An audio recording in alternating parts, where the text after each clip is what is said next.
Om Shanti.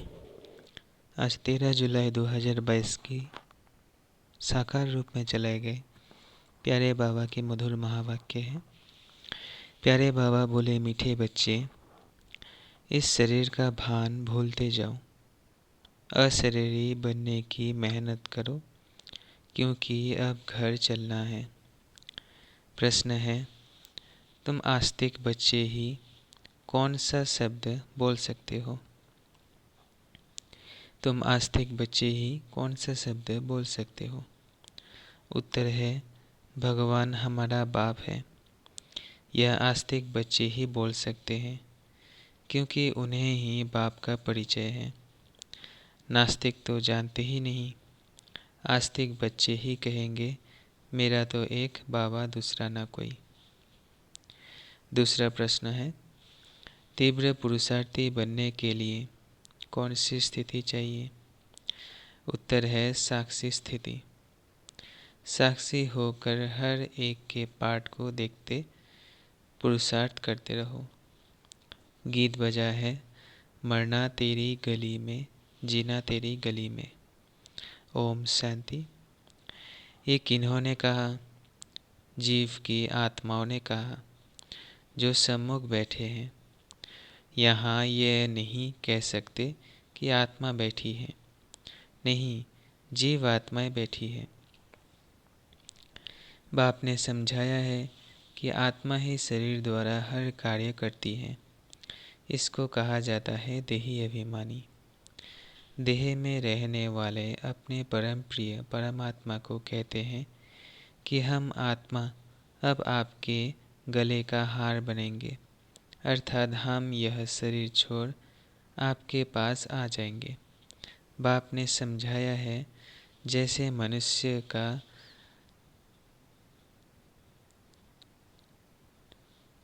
जीनालॉजिकल tree है। ब्रह्मा, सरस्वती, आदम, ewe आदि उन्हों का सिजरा बनता है। वैसे तुमने देखा है, मूल वतन में भी सिजरा है। पहले पहले है शिव। तुम आत्मा मेरे गले का हार कैसे बनेगी? मुझे याद करने से। जितना जो मुझे याद करते हैं, जितना तीखी दौड़ी पहनते हैं, मेरे साथ बहुत प्रेम है। मेरे पास आने बिना रह नहीं सकते, क्योंकि आत्मा को इस शरीर के साथ सुख नहीं, दुख है। अब भगवान तो है निराकार, कहते भी है निराकार आत्माओं को। वो परमपिता परमात्मा ही सृष्टि के आदि मध्य अंत को जानते हैं, त्रिकालदर्शी है। और कोई मनुष्य भल कितना बड़ा पंडित हो, वेद शास्त्र पढ़ा हुआ हो, परंतु उनको इस सृष्टि के आदि मध्य अंत का ज्ञान नहीं है। नास्तिक होने के कारण त्रिकालदर्शी हो नहीं सकते। तुम बच्चे अभी आस्तिक हो। बाप ने तुमको परिचय दिया है, इसलिए तुम बाबा कहने को हकदार हो।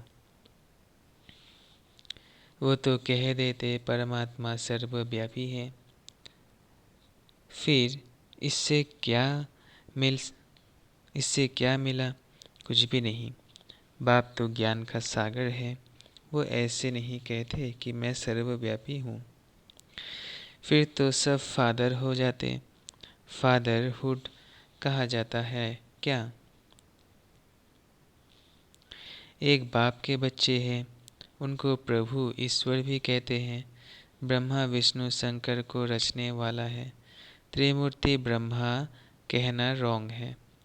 ब्रह्मा विष्णु शंकर का भी बाप वह शिव है। उसने ब्रह्मा को एडप्ट किया है। तुम भी जानते हो, ब्रह्मा के मुख से परमपिता परमात्मा शिव द्वारा हम त्रिकालदर्शी व स्वदर्शन चक्रधारी बन रहे हैं। स्व अर्थात आत्मा का ज्ञान। आत्मा को ही स्वराज्य मिलता है। आत्मा अविनाशी है, शरीर विनाशी है। आत्मा ही अच्छे व बुरे सभी संस्कार धारण करती है। तुम जानते हो हम आत्मा अभी तमो प्रधान है। कहा भी जाता है पतित आत्मा व पावन आत्मा। शरीर का नाम ही नहीं लिया जाता है। पुण्य आत्मा, महान आत्मा, आत्मा का ही महिमा की जाती है। आत्मा परमपिता परमात्मा बाप से बैठ सुनती है। दुनिया में कोई को पता नहीं कि बाप ऐसे बैठ बच्चों को पढ़ाते हैं। अभी तुम समझते हो कि हम बाप के बने हैं। बाप से हमको वर्षा लेना है, दूसरे से हमारा कोई काम नहीं। आत्मा कहती है मेरा तो एक शिव बाबा, दूसरा ना कोई।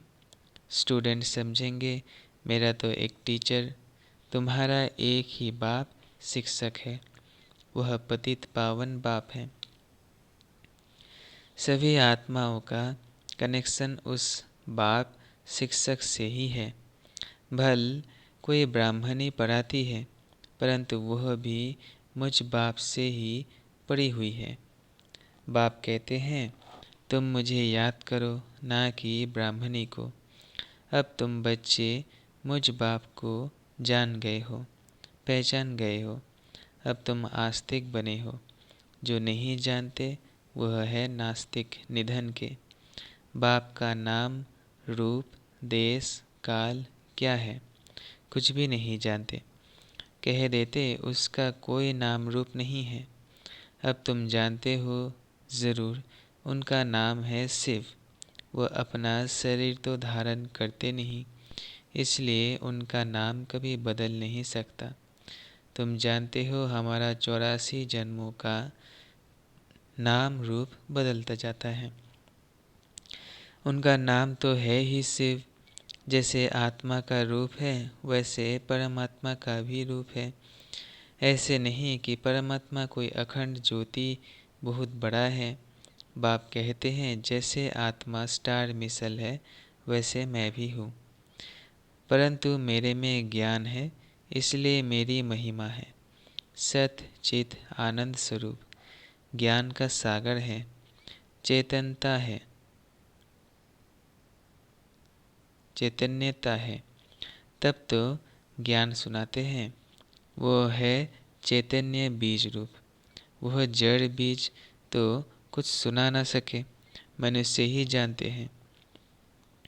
जैसे बाप की बुद्धि में सारे मनुष्य सृष्टि का झाड़ है, वैसे तुम्हारे बुद्धि में है।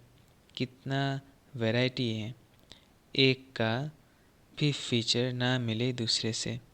हर एक का फीचर अलग अलग है, हर एक का अपना अपना पार्ट है। बाप समझाते हैं कितना बड़ा बेहद का नाटक है, कितने वैरायटी फीचर्स हैं। सभी इस ड्रामा में एक्टर्स हैं। जबकि यह ड्रामा अविनाशी है तो कोई भी एक्टर बदली नहीं हो सकता। तुमको मालूम पड़ा है कि हमारे 84 जन्मों के 84 नाम पढ़ते हैं। अभी नाम भी पूरे हुए तो वर्ण भी पूरे हुए। अब फिर रिपीट होगा, अर्थात गीता एपिसोड रिपीट हो रहा है। पहले पहले श्रीमद् भगवान की गाई हुई है, परंतु भगवान को भूल गए हैं। शिव बाबा की जयंती हो तब कृष्ण की हो। ऐसी थोड़ी कि बाप की जयंती ही गुम हो जाए और बच्चे ही जयंती हो जाए और बच्चे की जयंती हो जाए। तुम बच्चों को समझाया जाता है कि लक्ष्मी नारायण विश्व के मालिक थे। उन्होंने यह वर्षा कैसे पाया? परमपिता परमात्मा से। परमपिता परमात्मा ही राजयोग सिखलाते हैं। कब? बाप कहते हैं मैं कल्प कल्प कल्प के संगम युग पर आता हूँ, जबकि आसुरी राज्य का विनाश, देवी राज्य की स्थापना होती है। जो आस्तिक बने हैं उन्हों को वर्षा मिल रहा है, नास्तिक को वर्षा मिल ना सके। बाप आए हैं सबको दुख से मुक्त करते हैं। अब यह सुखधाम में जाते हैं तब और बाकी आत्माएं हिसाब किताब चुकतू कर वापस चली जाती हैं। निराकार बाप सर्व आत्माओं को घर ले जाने के लिए आए हैं। ले जाने वाले को महाकाल, कालों का काल कहा जाता है। कालों का काल महाकाल का भी मंदिर है। महाकाल शिव है, वह सोमनाथ रुद्र कहो। सम्मुख कहते हैं, मैं इन सभी आत्माओं का गॉड हूँ, गाइड हूँ। मैं इन सभी आत्माओं का गाइड हूँ, सभी को साथ ले जाऊंगा। बाप कहते हैं, तुमको इस रावण के राज्य से लिबरेट करता हूँ। यह है रावण राज्य। अब रावण राज्य मुर्दाबाद हो, राम राज्य जिंदाबाद होना है।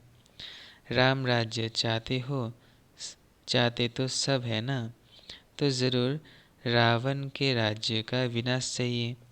बाप समझाते हैं, अब यह पुरानी दुनिया ही खत्म होनी है। आदि सनातन देवी देवता धर्म को बिल्कुल ही भूल गए हैं। यह वही गीता एपिसोड चल रहा है। यादव कौरव भी बरोबर है। यादव वही यूरोपवासी है। मुसल इन्वेंट करने वाले हैं। ये भी लिखा है, इंटरनेशनल लड़ाई में सब खत्म होंगे। कोई अपने आदि सनातन देवी देवता धर्म को नहीं जानते। गाया भी जाता है, रिलीजियस इज माइट। रिलीजियस आदमी को अच्छा माना जाता है, इरिलीजियस को बुरा माना जाता है। तुम जानते हो, भारत रिलीजियस था, आदि सनातन देवी देवता धर्म था। अभी भारत इरिलीजियस बना है, अपने धर्म को छोड़ दिया। यह ड्रामा अनुसार ऐसे छोड़ना ही है। वहाँ तो महाराजा महारानी का राज्य चलता है, वजीर आदि वहाँ होते ही नहीं, कायदा नहीं। जब पतित बनते हैं तब वजीर आदि की दरकार रहती है। अभी तो एक एक राजधानी को कितने वजीर मंत्री हैं। एक की मत ना मिले दूसरे से, कितना मतभेद में आते रहते हैं। अभी तुम बच्चे जानते हो कि बाबा हमको पढ़ा रहे हैं मनुष्य से देवता बनाने। बाप कहते हैं, सभी अपने को आत्मा समझो, देह के इन सब संबंधों को भूल जाओ, एकदम बेगर बन गए। सब कुछ दे दिया, शरीर भी दे दिया, बाकी क्या रहा? कुछ भी नहीं। परमपिता परमात्मा कहते हैं, मैं आत्माओं से बात करता हूँ, आत्माओं को ले जाना है।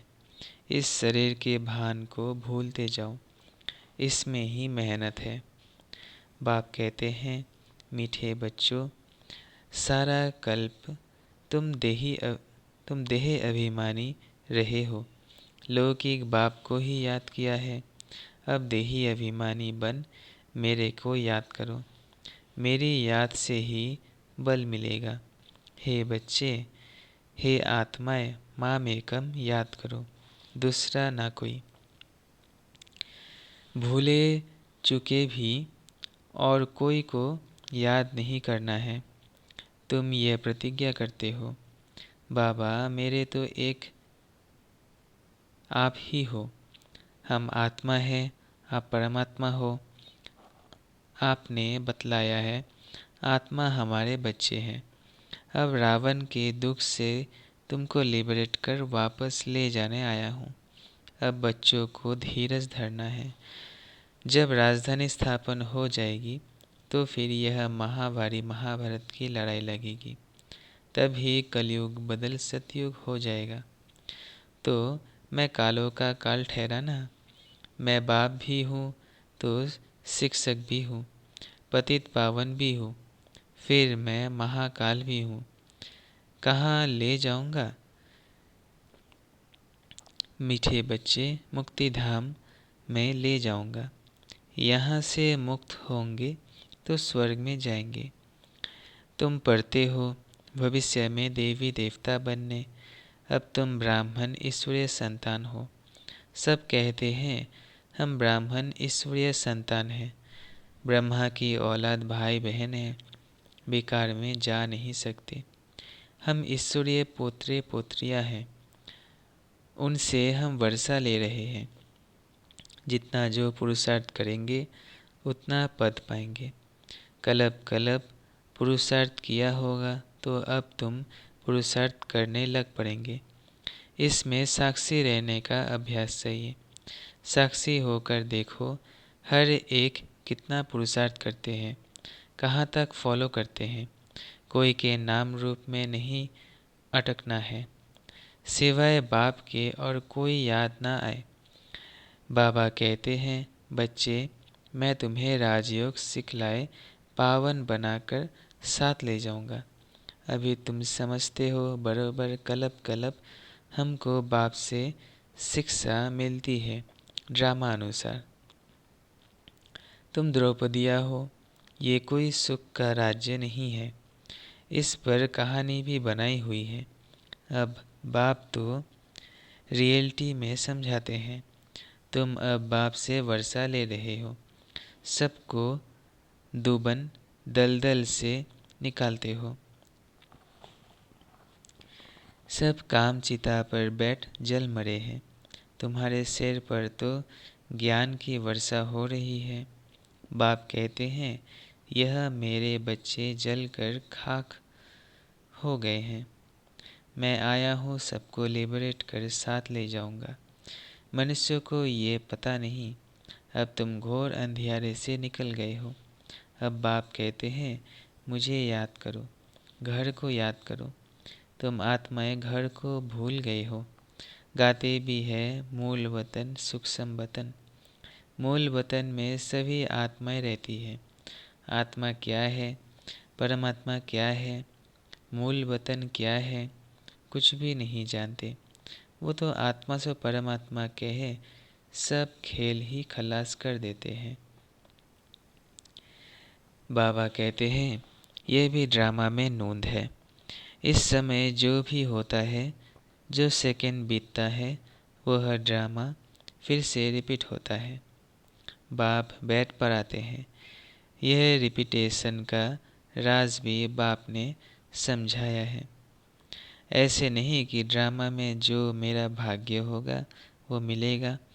ड्रामा अनुसार एक्ट चलती है तो हम पुरुषार्थ क्या करें, ऐसा समझने वाले भी हैं। परंतु नहीं, पुरुषार्थ तो करना है ना। बाप आए ही है पुरुषार्थ कराने। तुम बच्चों को पूरा पुरुषार्थ करना है। साक्षी हो देखना भी है, कौन तीव्र पुरुषार्थ करते हैं, कौन अच्छा पद पा सकेंगे। बाप द्वारा कौन पूरा वर्षा लेते हैं। साक्षी हो पुरुषार्थ करना है और कराना है, और साक्षी हो देखना है कि यह कितनी सर्विस करते हैं, कितनों को आप समान बनाते हैं। बाप का परिचय देते हैं। औरों के पुरुषार्थ को देख खुद भी तीव्र पुरुषार्थ करना है। अच्छा, मीठे मीठे सिकिलधे बच्चों प्रति माता पिता बाप दादा का याद प्यार और गुड मॉर्निंग। रूहानी बाप की रूहानी बच्चों को नमस्ते। हम रूहानी बच्चों की रूहानी बाप दादा को याद प्यार गुड मॉर्निंग और नमस्ते। धारणा है, पहला, देह और देह के संबंधों को भूल पूरा बेघर बनना है। मेरा कुछ नहीं, देही अभिमानी रहने की मेहनत करनी है। किसी के नाम रूप में नहीं अटकना है। दूसरा है, ड्रामा में होगा तो पुरुषार्थ कर लेंगे, ऐसा सोचकर पुरुषार्थहीन नहीं बनना है। साक्षी हो दूसरों के पुरुषार्थ को देखते तीव्र पुरुषार्थी बनना है। वरदान है, स्मृति स्वरूप के वरदान द्वारा सदा शक्तिशाली स्थिति का अनुभव करने वाले सहज पुरुषार्थी भव।